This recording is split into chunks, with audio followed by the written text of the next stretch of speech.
श्री राम जय जय राम। नमस्कार श्रोताओं, आप सुन रहे हैं संत चरित्रावली, जहां संतों का जीवन हमारे लिए भक्ति, ज्ञान और जीवन दर्शन का अमूल्य स्रोत बनकर सामने आता है। आज का यह विशेष प्रसंग है महान संत, अद्वितीय कवि और राम भक्ति के अमर गायक गोस्वामी तुलसीदास का।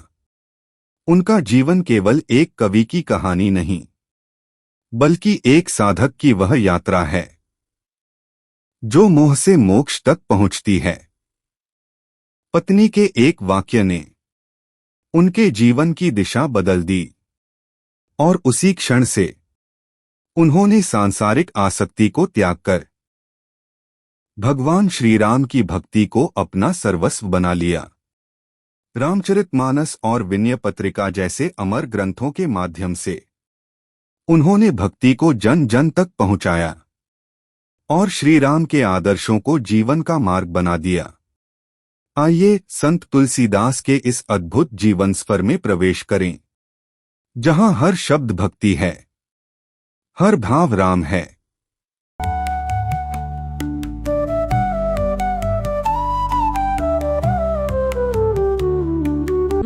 जरा सोचिए कि ऐतिहासिक स्रोतों में एक ऐसे नवजात शिशु का विवरण है जो जन्म के समय बिल्कुल नहीं रोया।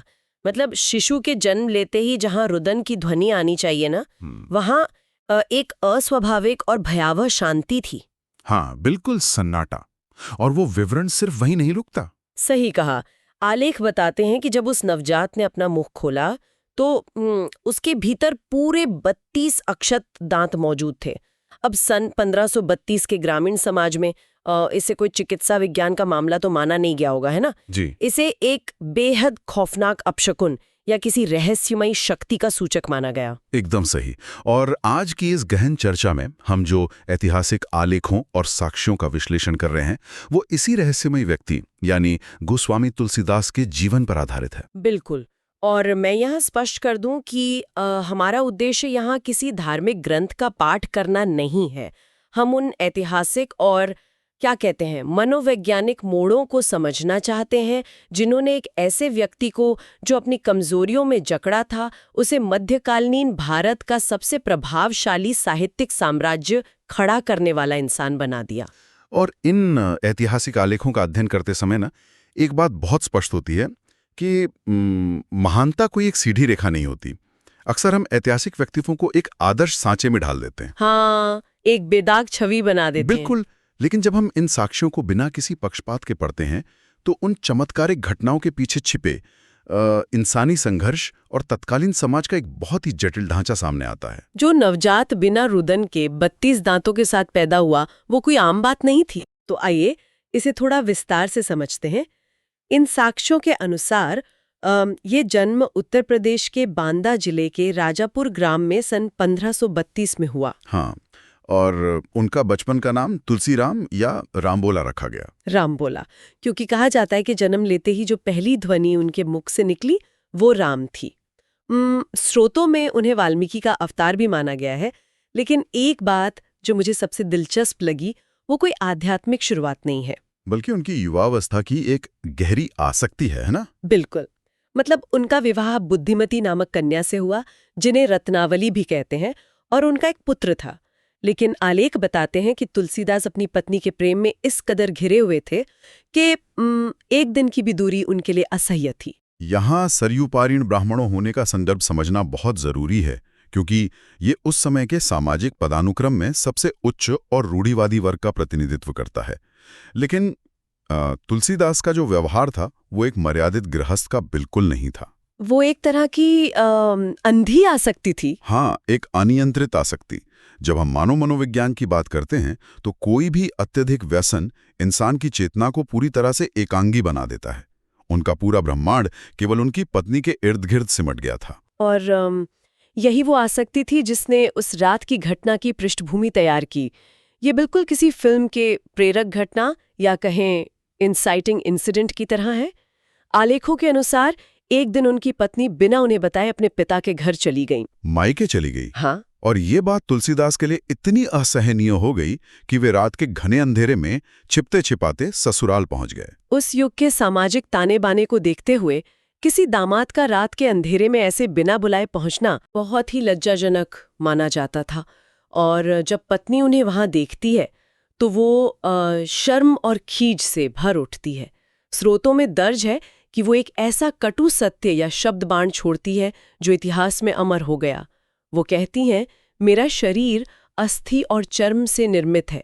मेरी इस देह से आपको जितना प्रेम है, यदि उसका आधा भी भगवान राम से हो तो संसार सागर पार कर लोगे। उस एक वाक्य ने तुलसीदास के भीतर की पूरी दुनिया को झकझोर कर रख दिया।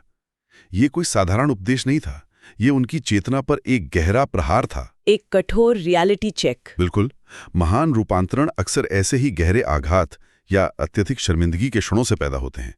किसी ऐसे व्यक्ति के बारे में सोचें जो किसी बुरी लत में डूबा हो और उसे अचानक एक ऐसा निर्मम सत्य सुनने को मिले जो उसका जीवन 180 डिग्री घुमा दे। हाँ, उन्हें लगा कि जिसे वो प्रेम समझ रहे थे वो दरअसल उनकी सबसे बड़ी कमजोरी थी। और ज्ञान प्राप्ति के लिए उन्हें महलों में नहीं बल्कि अपने ही अहंकार और लज्जा के आईने में देखना पड़ा। उसी क्षण उन्होंने गृह त्याग कर दिया और अगले 14 वर्षों तक तीर्थों में भटकने निकल पड़े। 14 वर्ष! और ये बहुत हैरान करने वाला है कि ये कठोर भटकना उन्हें कहाँ ले जाता है। इन आलेखों में एक घटना का बहुत प्रमुखता से वर्णन है। शौच क्रिया के बाद वे अपने पात्र में बचे हुए जल को एक पेड़ की जड़ में डाल दिया करते थे। हाँ, उनकी ये दैनिक आदत थी। और स्रोतों के अनुसार उस पेड़ पर एक प्रेत का निवास था। वो प्रेत प्रसन्न होकर प्रकट होता है और वरदान मांगने को कहता है। तुलसीदास भगवान राम के दर्शन मांगते हैं। अब मुझे यहाँ एक बात समझ नहीं आ रही है। क्या? मतलब एक विद्वान ब्राह्मण 14 वर्षों से तप कर रहा है और उसकी आध्यात्मिक यात्रा में जो पहला गाइड या मार्गदर्शक मिलता है वो एक प्रेत है। ईश्वर तक पहुंचने का ये कैसा अजीब और विरोधाभासी रास्ता है। यहाँ जो बात सबसे अधिक रोचक है वो ये है कि अगर हम इसके भीतर छिपे तंत्र को समझें तो प्रेत दरअसल उस चेतना का प्रतीक है जिसे समाज सबसे अशुभ और अपवित्र मानता है। हाशिए पर रहने वाला प्रतीक। एकदम सही। एक उच्च कुल का ब्राह्मण 14 वर्ष भटकने के बाद भी भगवान को नहीं पा सका, तो इसका अर्थ है कि कहीं ना कहीं उसका जातीय अहंकार अब भी बाकी था। एक प्रेत से वरदान लेना और उसे मार्गदर्शक मानना उस बचे हुए अहंकार के पूर्ण विनाश की प्रक्रिया है। यानी ईश्वर की प्राप्ति के लिए समाज के सबसे निचले स्तर में भी देवत्व देखना पड़ता है। हाँ, और ये बात अगली घटना से और भी स्पष्ट हो जाती है। प्रेत सीधे दर्शन नहीं करवाता बल्कि एक रास्ता बताता है। वो कहता है कि हनुमान मंदिर जाओ, जहां हनुमान स्वयं रामायण सुनने आते हैं। और वो किस रूप में आते हैं? एक कोढ़ी के वेश में, जो सबसे पहले आता है और सबसे अंत में जाता है। प्रेत के बाद एक कोढ़ी।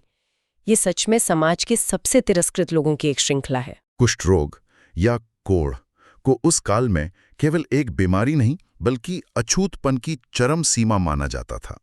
एक सरयूपारीन ब्राह्मण का एक कोढ़ी के चरणों में गिरना, ये उस काल के सामाजिक नियमों का एक पूर्ण अतिक्रमण है। अहंकार का पूर्ण विनाश। बिल्कुल। जब तक कोई एक कोढ़ी के भीतर देवत्व नहीं पहचान लेता, वो परम सत्ता को समझने के योग्य नहीं हो सकता। और इसी बोध के बाद उनके जीवन का सृजन चरण शुरू होता है। स्रोतों में उल्लेखित है कि उन्होंने 12 पुस्तकों की रचना की, जिनमें हनुमान के निर्देशन में लिखा गया रामचरितमानस सबसे प्रमुख है, जिसकी मधुर द्विपदियों और छंदोबद्धता ने उसे उत्तर भारत के हर घर का हिस्सा बना दिया। पर मुझे एक बात बहुत विद्रोही लगती है। एक संस्कृत का प्रकांड विद्वान वो इस महाकाव्य को संस्कृत में नहीं बल्कि जन भाषा यानी हिंदी की अवधी बोली में लिखता है। यही वो बिंदु है जहां तुलसीदास एक संत से बढ़कर एक सामाजिक क्रांतिदर्शी बन जाते हैं। संस्कृत उस समय सत्ता और पुरोहित वर्ग की भाषा थी। कोढ़ी और प्रेत के प्रसंगों के बाद वो समझ चुके थे कि ईश्वर पर चंद विद्वानों का अधिकार नहीं हो सकता। ज्ञान का लोकतांत्रिकरण। हाँ, अवधि में रामायण रचने का मतलब था ज्ञान को मंदिरों से निकालकर सीधे खेत खलियानों तक पहुंचाना। साहित्य के इस सृजन के साथ ना आलेखों में एक घटना है जो मुझे पूरी तरह तर्क के विपरीत लगती है। एक रात कुछ चोर उनके आश्रम में घुसे। उन्होंने देखा कि बाहर एक नीले वर्ण का युवा प्रहरी हाथ में धनुष बाण लिए पहरा दे रहा है, जो उनका पीछा कर रहा था। हाँ, चोर भाग गए और सुबह आके तुलसीदास को बताया। अब तो इस सब का असल में क्या मतलब है? मतलब तार्किक रूप से इंसान खुश होता है कि संपत्ति बच गई, लेकिन तुलसीदास मौन हो गए, रोने लगे और अपनी सारी संपत्ति निर्धनों में बांट दी। ये एक बहुत गहरा विरोधाभास है। वही तो, लोग संपत्ति की रक्षा के लिए भगवान से प्रार्थना करते हैं और इन्होंने संपत्ति ही दान कर दी क्योंकि भगवान रक्षा कर रहे थे। ऐसा क्यों? क्योंकि आध्यात्मिक परिपक्वता में सुरक्षा का दृष्टिकोण बदल जाता है। एक संत के लिए अपनी सुख सुविधाओं के लिए भगवान का उपयोग करना सबसे बड़ा अपराध बोध है। उन्हें लगा कि उनकी तुच्छ वस्तुओं के लिए आराध्य को रात भर जागना पड़ा। ओहो, यानी संपत्ति का त्याग भय से नहीं, प्रेम और ग्लानि से हुआ था। बिल्कुल, अपनी सुख सुविधा के लिए भगवान को चौकीदार बनाना उनके लिए असहनीय था। क्या अद्भुत मानसिकता है ये। जो व्यक्ति पहले पत्नी के मोह में अंधा था, वो अब संपत्ति लुटा रहा है। और जैसे जैसे ये वैराग्य बढ़ता है, तत्कालीन समाज की सत्ताओं से उनका सीधा टकराव शुरू हो जाता है। हाँ, वाराणसी के हत्यारे वाली घटना इसका सटीक उदाहरण है। बिल्कुल। एक हत्यारे ने राम के नाम पर भिक्षा मांगी। तुलसीदास ने उसे पावन प्रसाद खिलाकर शुद्ध घोषित कर दिया। ब्राह्मणों ने विरोध किया कि प्रसाद से पाप कैसे धुल सकता है। ये उस समय की कर्मकांडीय अर्थव्यवस्था पर सीधा प्रहार था। और क्रोधित ब्राह्मणों ने एक असंभव शर्त रख दी कि यदि शिव का बैल नंदी हत्यारे के हाथ से खाएगा तो वो मानेंगे। स्रोतों में दर्ज है कि मंदिर में नंदी ने उसके हाथ से अन्न ग्रहण किया और ब्राह्मणों को लज्जित होना पड़ा। ये स्थापित करता है कि सच्ची पश्चाताप किसी भी कर्मकांड से बड़ी है। एक और प्रसंग वृंदावन का है। मैं तो इसे ऐसे देखती हूँ जैसे आप किसी मशहूर अभिनेता से मिले और जिद करें कि जब तक वो अपनी फिल्म का डायलॉग नहीं बोलेगा आप उसे असली नहीं मानेंगे। तुलसीदास कृष्ण मंदिर में गए और बोले कि सिर तभी झुकेगा जब भगवान हाथ में धनुष बाण लेंगे। ये कोई साधारण हठ नहीं है। अगर हम इसे व्यापक दृष्टिकोण से जोड़कर देखें तो ये अनन्य भक्ति है। एक सेनापति अपने राजा के अलावा किसी और को प्रणाम नहीं कर सकता। हाँ, और सूतों के अनुसार भगवान ने उन्हें उसी धनुषधारी रूप में दर्शन दिए। लेकिन सबसे नाटकीय टकराव तो तब होता है जब मुगल सम्राट से सामना होता है। हाँ, दिल्ली के दरबार में एक निर्धन स्त्री के मृत पति को पुनर्जीवित करने के बाद सम्राट ने उन्हें दरबार में बुलाकर चमत्कार दिखाने को कहा। अब मुगल दरबार दुनिया की सबसे बड़ी ताकत था, पर तुलसीदास का उत्तर क्या था? मुझ में कोई शक्ति नहीं है, मैं केवल राम का नाम जानता हूं। सम्राट के लिए यह उसकी असीमित सत्ता की अवमानना थी। उसने क्रोधित होकर उन्हें कारागाह में डाल दिया। यह भौतिक सत्ता का आध्यात्मिक सत्ता पर हमला था। पर कहानी यहां खत्म नहीं होती। जेल में उन्होंने हनुमान की प्रार्थना की और फिर जो हुआ वो किसी महाकाव्य के युद्ध जैसा था। शक्तिशाली बंदरों के झुंडों ने दरबार पर हमला कर दिया। पूरी व्यवस्था चरमरा गई। सम्राट भयभीत हो गया। उसे क्षमा मांगनी पड़ी और उन्हें मुक्त करना पड़ा। यह साबित करता है कि सच्ची आस्था दुनिया की सबसे बड़ी राजनीतिक सत्ता के सामने भी नहीं झुकती। जो अपनी संपत्ति चोरों के डर से नहीं बल्कि भगवान के प्रेम में लुटा दे, उसे कोई सम्राट क्या डराएगा। बिल्कुल। और इसी असीम निर्भयता और करुणा के साथ सन 1623 में 91 वर्ष की आयु में 80 घाट पर उन्होंने देह त्याग की। मतलब 1532 के उस रहस्यमयी जन्म से लेकर 1623 तक का सफर। एक भटके हुए सन्यासी से उत्तर भारत के मार्गदर्शक बनने तक का। इस पूरी चर्चा से एक बात साफ है कि जीवन में मिलने वाली कड़ी आलोचनाएं, जैसे उनकी पत्नी का तंज, हमें नष्ट करने के लिए नहीं होती। वो हमें हमारे सही मार्ग पर धकेलने के लिए होती है। एकदम सही। वो एक हथौड़े की तरह हमारे अहंकार को तोड़ती हैं। इस गहन चर्चा के अंत में मैं एक बहुत ही गहरे विचार की ओर ध्यान खींचना चाहूंगी, जिसने मुझे सच में झकझोर दिया।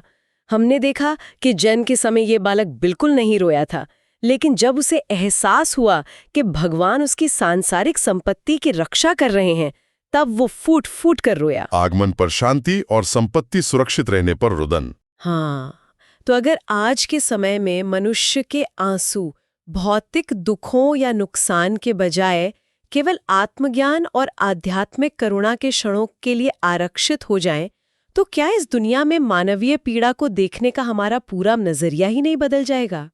ये सच में एक बहुत गहरा सवाल है। ये एक ऐसा विचार है जिस पर मुझे लगता है हम सबको खुद चिंतन करने की आवश्यकता है। आज की इस चर्चा में हमारे साथ जुड़ने के लिए धन्यवाद।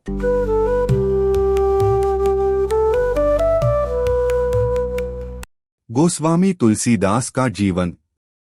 हमें यह सिखाता है कि जब भक्ति सच्ची हो तो ईश्वर स्वयं अपने भक्त के जीवन में प्रकट होते हैं। उनकी अटूट श्रद्धा से प्रसन्न होकर भगवान श्री राम और हनुमान ने उन्हें दर्शन दिए, जो उनके जीवन की सबसे बड़ी उपलब्धि थी। उन्होंने अपने ग्रंथों के माध्यम से समाज को धर्म, मर्यादा और आदर्श जीवन का मार्ग दिखाया, और आज भी उनकी वाणी करोड़ों लोगों के हृदय में भक्ति का दीप जलाती है। तुलसीदास जी का जीवन यह संदेश देता है, मोह से ऊपर उठो, भक्ति को अपनाओ और जीवन को राममय बनाओ। इसी प्रेरणा के साथ हम आज के इस एपिसोड को यहीं विराम देते हैं। फिर मिलेंगे संत चरित्रावली के अगले अध्याय में एक और संत, एक और दिव्य प्रेरणा के साथ। श्री राम नाम का स्मरण करते रहिए।